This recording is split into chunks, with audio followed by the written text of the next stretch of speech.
మీ నాన్నగారు అమ్మగారు ఒకరే ఉన్నారు.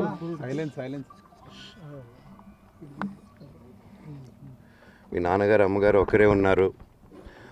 మీ అన్నయ్య ఏమో దుబాయ్కి షిఫ్ట్ అయిపోయాడు ఫ్యామిలీతో. మీ వైఫ్ ప్రెగ్నెంట్గా ఉంది. తనకి తల్లిదండ్రులు లేరు. తనకి ఇప్పుడు మీ అమ్మ అవసరం ఉంది, పెద్దోళ్ళు అవసరం ఉంది. నువ్వు అక్కడే ఎలా చూసుకుంటావు అంటే నాకు ఆ రోజు మా భార్య కూడా ఒకసారి వాళ్ళు అన్నీ చెప్తున్నారు కదా, ఎందుకండి ఒకసారి వినండి అంటే, సరే అమ్మా నీకోసం వస్తాను అని చెప్పి మళ్ళీ తిరిగి రావడం జరిగింది. అండ్ నేను ఈరోజు నా గురించి ఆరోపణలు వేస్తున్నారంటే అది నేనేం చెప్పలేను. ఓన్లీ మీకు ఆధారాలు మాత్రమే చూపించగలుగుతాను. ఇప్పుడు వాళ్ళు చెప్పి నేను చెప్పి ఇది కరెక్ట్ కాదండి. నేను ఎప్పటి నుంచో కూర్చొని మాట్లాడదాం అంటున్నాను. పిల్లలకి లోకల్లో అక్కడ లోకల్లో ఉండేది ఎవరో కాదండి, మా బంధువులే అండి. అందరూ ఆ చుట్టుపక్కల గ్రామాలందరూ మా నానమ్మ ఊరు, మా అమ్మమ్మ ఊరు అందరూ మా వాళ్ళండి. వాళ్ళ పిల్లలు, మనవాళ్ళు, వాళ్ళ బంధువులు. సో వాళ్ళకి అన్యాయం, వాళ్ళు అర్జీలు పెట్టుకున్నారు, వాళ్ళు లెటర్లు పంపించారు, వాళ్ళన్నీ చేశారు. నేను వాళ్ళకి సపోర్ట్గా మద్దతుగా నిలబడి ఏమైంది నేను అడిగేసరికి వినయ్ అతనికి ఫోన్ చేశాను, మెసేజ్లు పెట్టాను. సార్ వాట్ ఈస్ హ్యాపెనింగ్, నేను కావాలంటే కాలు మీద కూడా పడతానండి, ఈ ఇష్యూ క్లియర్ చేయండి, మాట్లాడుకుందాం అంటే చాలా దురుసుగా రిప్లైలు పెట్టారు. నేను ప్రతిదీ ఈరోజు సాయంత్రం 5:30కి ప్రెస్ మీట్ పెట్టి ఇన్నాళ్ళు ఆగానండి, ఇంకా ఆగలేను. ఈరోజు ఈవినింగ్ ప్రతిదీ చెప్పేస్తాను. ఆ రోజు నేను పోలీసులు సపోర్ట్ అడిగినప్పుడు స్టేషన్కి 100కి ఎందుకు ఫోన్ చేశాను, ఆ 100 దగ్గర నుంచి నేను పర్మిషన్ ఇస్తున్నాను, నాకు ప్రాబ్లం లేదు, మీరు ఒప్పుకుంటే మీరు మీ వల్ల అయితే 100లో నేను ఏం మాట్లాడానో మీరు తీసుకొని వినండి. ఆ రోజు ఆ హీట్ మూమెంట్లో జరిగిన మూమెంట్లో మాట్లాడాను.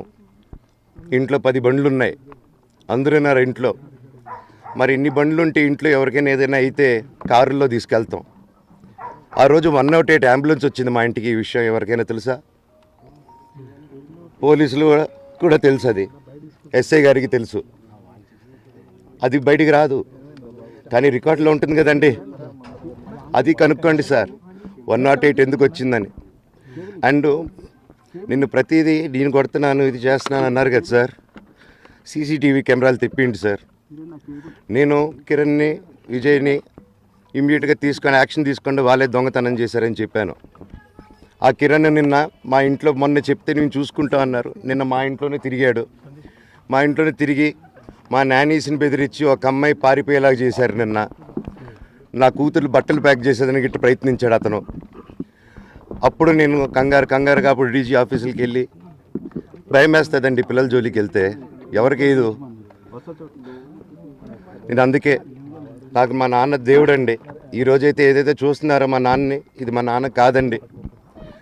నేను అబద్ధాలు ఆడేవాడిని కాదు.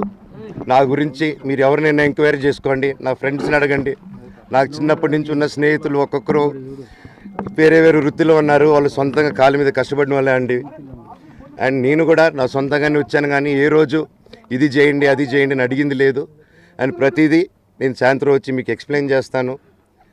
దయచేసి కోఆపరేట్ చేయండి. థ్యాంక్ యూ మీరు అందరూ ఉన్నందుకు. విజయ్ అనే వ్యక్తి నిన్న అంత చెప్పిన తర్వాత కూడా మా ఇంట్లోనే నన్ను కొట్టేటప్పుడు అతని కారు ఉంది, వెనకాల నుంచి అలాగే వెళ్ళిపోయారు అందరూ ఉండగానే. మీరు అతని కారు నెంబరు, అతని సిగ్నల్ని దయచేసి ట్రాక్ చేయండి. అన్ని కంప్లైంట్లు పెట్టిన తర్వాత కూడా మా ఇంట్లో ఎందుకున్నాడు ఆ దొంగ, మీరు దయచేసి ఇది ఇమీడియట్గా చేసుకోండి. నేను సాయంత్రం లోపల ఒకసారి